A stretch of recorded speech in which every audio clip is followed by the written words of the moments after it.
kabisa ambao nimeleta leo niseme, Mheshimiwa Mwenyekiti, tunatarajia kujenga soko la kisasa la wilaya hapa Karagwe, na soko hilo tutajenga pale ambalo eneo lipo soko.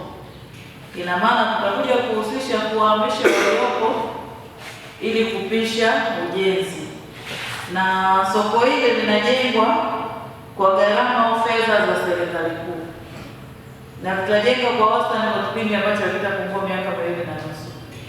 Ni soko la kisasa, tutaliona hapo kwenye picha.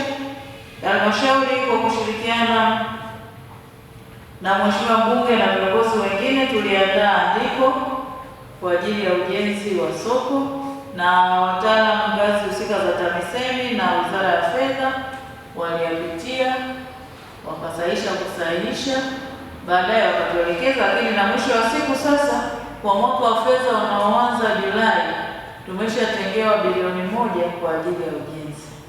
Sasa kwenye hili tuombe sana, tuache watendaji tufanye kazi kwa maslahi mapana ya wilaya, kwa sababu once tukianza mivutano, hizi hela zitakuja na soko litajengwa. Tunapokuja kwenye swala la ujenzi, ina maana lazima pale watu wote walioko kwenye lile soko watatoka, na wakishatoka sasa ndipo shughuli za ujenzi zitaweza kuanza. Kwa hiyo niwaombe sana na mswala leo nije, kwa sababu soko lipo kwenye mamlaka ya mji mdogo, kwa maana kuwa lipo Kayanga, ili mjue nini kinachoendelea, kwa sababu baada ya kikao hiki pia tutapita kwenye vikao vingine kama kamati ya fedha, lakini pia tutapita sasa kukutana na walioko pale sokoni, kuwapa ABC ili wajiandae kutoka, kwa sababu tunatarajia kama mambo yataenda kama ambavyo tumepanga, ule ujenzi wa soko kufika mwezi wa 8 uanze. Tusaidiane kutoa elimu kuwa tunaenda kujenga soko la kisasa, na ni soko litakuwa mali ya halmashauri, na matarajio yetu pia sasa biashara zitaenda kufanyika kwenye mazingira sahihi, na sisi wanunuzi tutaenda kununua vitu kwenye mazingira sahihi zaidi. Lakini picha kama ya wilaya itazidi sasa kuwa ya kisasa zaidi. Hata mkisema mamlaka ya mji, hapa mamlaka ya mji inaenda sokoni na kwa kweli unaenda sokoni.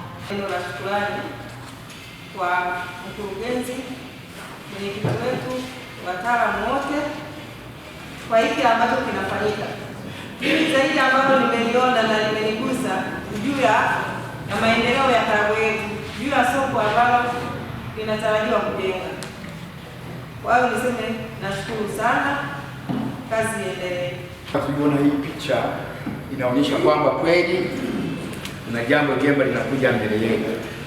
Mradi huu ni wa kimkakati na nafikiri unafanyika Tanzania nzima. Kama watu wakitembea, wakipita Misenyi wako wanajenga, ukienda Mlevo wako wanajenga, ukienda Bukoba mjini wako wanajenga.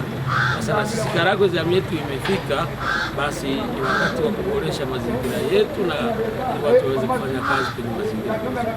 Ni waombe wananchi tupokee mradi huu kama mradi wetu na tunaenda kufaidi. Tunaenda kufanyia kazi kulingana na michoro tulivyoiona, tunaenda kufanyia kazi kwenye mazingira mazuri sana. Tunaamini wafanyabiashara walikuwepo, lakini mazingira hatuwezi kusema yalikuwa rafiki sana kulingana na miundombinu ilivyokuwa. Leo tunaenda kujengewa miundombinu iliyopangwa vizuri, yenye kila huduma mle ndani. Tajengwa vyoo vya kisasa, tajengwa parking ya magari, maana wafanyabiashara wenye magari walikuwa wakija hapo sokoni kwenye biashara zao wanaangalia sehemu ya kupaki, wanaenda kutengenezewa. Lakini pia na watu walikuwa wanakosa hata sehemu za kupanga bidhaa zao, wengine wanakuta mtu ameweka shiki na amepanga chini. Kwa vizimba vinavyoonekana pale, vizimba zaidi ya 100 vitajengwa pale, na watakaa kina mama na mboga na matunda na nini. Ninaamini watu watafurahia uwepo wa serikali yao ya Karagwe. Karagwe DC tupo kazini, tunaendelea kuwahudumia wananchi kwa ubora zaidi.